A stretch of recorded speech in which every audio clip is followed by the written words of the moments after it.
ഇനി അഫ്താബ് റഹ്മാൻ ചേരുന്നുണ്ട്. യുദ്ധം 13ാം ദിനത്തിലേക്ക് പ്രവേശിക്കുമ്പോഴും ഇറാനിലും ലബനാനിലും കനത്ത വ്യോമാക്രമണം ഉണ്ടായിരിക്കുകയാണ്. ലബനോനിൽ കുഞ്ഞുങ്ങളടക്കം 50ഓളം പേർ കൊല്ലപ്പെട്ടിട്ടുണ്ട്. ഹിസ്ബുള്ള ആക്രമണം നിർത്തിയില്ലെങ്കിൽ ലബനോനിന്റെ ഭൂപ്രദേശങ്ങൾ പിടിച്ചെടുക്കുമെന്ന് ഇസ്രായേൽ ഭീഷണി മുഴക്കിയിട്ടുണ്ട്. ഇസ്രായേലിലും ഗൾഫ് രാജ്യങ്ങളിലെ US കേന്ദ്രങ്ങളും ലക്ഷ്യം വെച്ച് ഇന്നലെ രാത്രിയിലും ഇറാന്റെ കനത്ത തിരിച്ചടി തുടരുകയാണ്. അനുമതിയോടുകൂടി ഹോർമൂസ് വഴി US ഇസ്രായേൽ ബന്ധമില്ലാത്ത കപ്പലുകൾ മാത്രം കടത്തിവിടുമെന്ന് ഇറാൻ അറിയിച്ചിട്ടുണ്ട്. എണ്ണവില ഉയരുന്നത് ഇപ്പോഴും തുടരുകയാണ്. തെഹ്റാനിലും ലബനോനിലെ ബെയ്റൂത്തിലും വൻ നാശം ഇസ്രായേൽ US ആക്രമണം സൃഷ്ടിച്ചിട്ടുണ്ട്. അതിനിടെ ആകാശത്ത് വെച്ച് ഇന്ധനം നിറയ്ക്കുന്ന US വിമാനം ഇറാഖിൽ തകർന്നു വീഴുകയും ചെയ്തിട്ടുണ്ട്. ആക്രമണം മൂലമല്ലെന്നാണ് US സെൻട്രൽ കമാൻഡ് വ്യക്തമാക്കുന്നത്. അഫ്താബ് റഹ്മാൻ കൂടി കൂടുതൽ വിശദാംശങ്ങൾ നൽകാനുണ്ട്. അഫ്താബ്, നിലവിൽ ഗൾഫിലെ ഒരു സാഹചര്യം എന്താണ്? കൂടുതൽ ഈ ഹോർമൂസ് കടലിടുക്ക് കൂടെ കപ്പലുകൾ അയക്കുന്നതിൽ നിയന്ത്രണം കൊണ്ടുവരുമെന്ന് മുജ്തബ അലി ഖംനി ഇന്നലെ പറയുകയും ഉണ്ടായിട്ടുണ്ട്. ഈ ഒരു സാഹചര്യത്തിൽ എണ്ണവിലയ്ക്ക് ഉയരുന്നൊരു സാഹചര്യമാണ്. ഓഹരി വിപണിയിൽ വലിയ ഇടിവ് രേഖപ്പെടുത്തിയിട്ടുണ്ട്. എന്താണ് ഗൾഫിലെ നിലവിലൊരു അവസ്ഥ? നെയ്നു, US കേന്ദ്രങ്ങൾ ലക്ഷ്യം വെച്ചുകൊണ്ട്, ഇസ്രായേൽ ബന്ധമുള്ള കേന്ദ്രങ്ങൾ ലക്ഷ്യം വെച്ചുകൊണ്ടുള്ള ഇറാന്റെ ആക്രമണവും തിരിച്ചടിയും ഇപ്പോഴും തുടരുന്നുണ്ട്. ഇതിലൊരു മാറ്റവും ഇന്നലത്തെ രാവിലും ഉണ്ടായിട്ടില്ല. ഇന്നിപ്പോൾ പുലർച്ചെ വരെ നീളുന്ന സമയത്ത് ഏതാണ്ട് 29 ഡ്രോണുകൾ സൗദി അറേബ്യയിലേക്ക് മാത്രം എത്തിയിട്ടുണ്ട്. അതിൽ ചിലത് സൗദി അരാംകോയെയും ബാക്കിയുള്ളവ റിയാദിലെ അൽഖർജിലെ US സൈനികരുള്ള താവളത്തെയുമാണ് ലക്ഷ്യം വെച്ചിട്ടുള്ളത്. സമാനമായ രീതിയിൽ തന്നെ ബഹ്റൈൻ, കുവൈത്ത്, ഒമാനല്ല UAE ഉൾപ്പെടെയുള്ള കേന്ദ്രങ്ങളിലേക്ക് ഇന്നലെ രാത്രിയിലും ആക്രമണ ശ്രമങ്ങൾ നടന്നിട്ടുണ്ട്. ഏതായിരുന്നാലും പുതിയ അപ്ഡേറ്റുകൾ നമ്മൾ പരിശോധിക്കുമ്പോൾ ഇതിലേറ്റവും നിർണായകമായ ചില നീക്കങ്ങൾ നടക്കുന്നത് ലബനോനിലാണ്.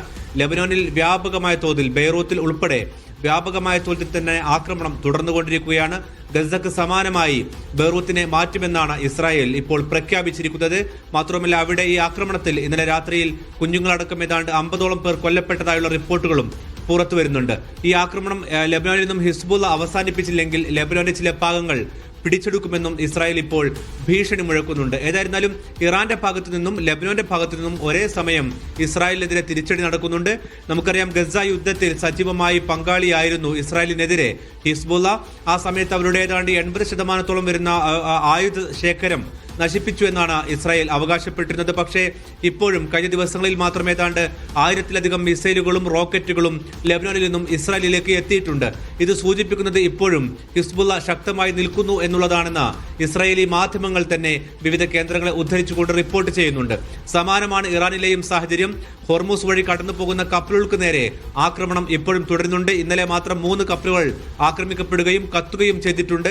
മിനിഞ്ഞാന്ന് 5 കപ്പലുകൾ ആക്രമിക്കപ്പെട്ടിട്ടുണ്ട്. ഇപ്പോൾ അതിലുണ്ടായിട്ടുള്ള പുതിയൊരു നയതന്ത്ര നീക്കം എന്ന് പറയാവുന്നത് ഇറാനുമായി മികച്ച ബന്ധമുള്ള ചില രാജ്യങ്ങൾക്ക്, അത് ഇന്ത്യ ഉൾപ്പെടെ, ബംഗ്ലാദേശ് ഉൾപ്പെടെ, ചൈന ഉൾപ്പെടെ ചില രാജ്യങ്ങളുടെ കപ്പലുകൾക്ക് പോകാൻ നിലവിൽ അനുമതി ലഭിക്കും എന്നുള്ളതാണ് നമ്മൾ പ്രതീക്ഷിക്കുന്നത്.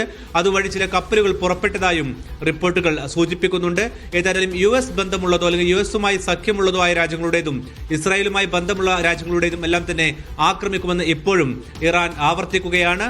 കടലിൽ മൈനുകൾ സ്ഥാപിച്ചതായുള്ള വാർത്തകൾ ഇറാൻ നിഷേധിച്ചിട്ടുണ്ട്. പക്ഷേ ആവശ്യമെങ്കിൽ അത്തരമൊരു നീക്കത്തിലേക്ക് പോകാനും തങ്ങൾ മടിക്കില്ല എന്നവർ കൃത്യമായി പറയുന്നുണ്ട്. ഏതായിരുന്നാലും ഹോർമൂസിലെ ഇറാന്റെ സൈനിക സാന്നിധ്യം ഇല്ലാതാക്കിയെന്ന് US പറയുമ്പോഴും ഇപ്പോഴും കപ്പലുകൾക്ക് അവിടെ കടന്നു പോകാനാകുന്നതല്ല നിലവിലുള്ള സ്ഥിതി. ഇത് തന്നെയാണ് നമ്മൾ ആഗോള എണ്ണ വിപണിയിലും കാണുന്നത്.